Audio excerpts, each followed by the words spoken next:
Okay, wow. Today's ciLiving from the Vault revisits a segment former storyteller Joe Barlow would bring us on the spot. He would take a little dart, throw it at a map, and where it lands... Well, this is a genius idea that I need to steal. Yes. So he would go do a story where that dart landed.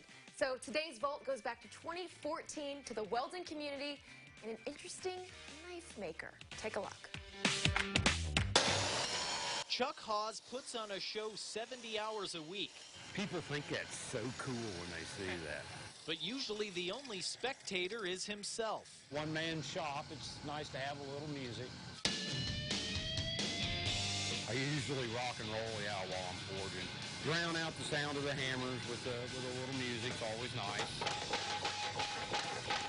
I can make this stuff look like Play-Doh, basically. For 20 years, Chuck's been a full-time knife maker. I'll never get rich at it. It's not like winning the lottery. I'll never get rich, never retire from it. And if I retired, then I wouldn't have nothing to do. I've worked where I've made railroad cars, I've painted houses, grain bins, a little bit of everything, but it all come back to working with my hands. I enjoy it. I get a lot of satisfaction. Chuck estimates he's made 6,000 knives. Want to be pretty and be nice for as far as the look, but they have to work first and foremost. I've hunted and camped and fished since I was about 8 years old, and I've used knives my whole life. And I really, really think that half the pleasure of owning a true custom knife, a good knife, is getting to use it.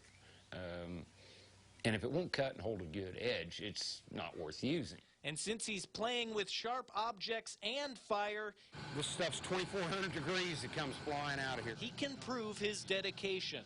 All the scars, that's all from flux burns. On an average day, if it's 70 or so when I start forging, within about 3 hours, it'll be up to about 105, 110. Kind of feel heat stroke coming on a little bit, and it's time to quit. Go get cool, sit in the air. Yeah, she was starting to warm up in there. Yeah, and it's still nice out here. Yeah. I've actually walked outside on an 80-degree day and go, ooh, it's kind of cold out here. My stuff is art. It's functional art. It's usable art, but it is art. And it's, of course, all in the eye of the beholder as far as what some people think is beautiful and what isn't. But there's a lot of nice aspects. Most of what I make is called Damascus steel. In Damascus steel, you have a high-carbon steel, which is be a dark part in it. The other part of the steel is a high nickel content. When everything's said and done, the nickel steel will stay bright, the other will turn dark. And you can actually see lines and patterns and different effects in the blades themselves. Never thought when I started making knives I'd end up with dishpan hands. And we certainly can't leave out Chuck's assistant. I gotta pet her. It's all right, Ann. You're lucky he'll put you on TV. Call you a whiner. She'll do this even in the middle of winter. I'll throw balls out into a snowstorm in the middle of the night, and she'll go out and find them. Can't lose them. What do you think? Does that one look good? Yeah? Mm-hmm. All right.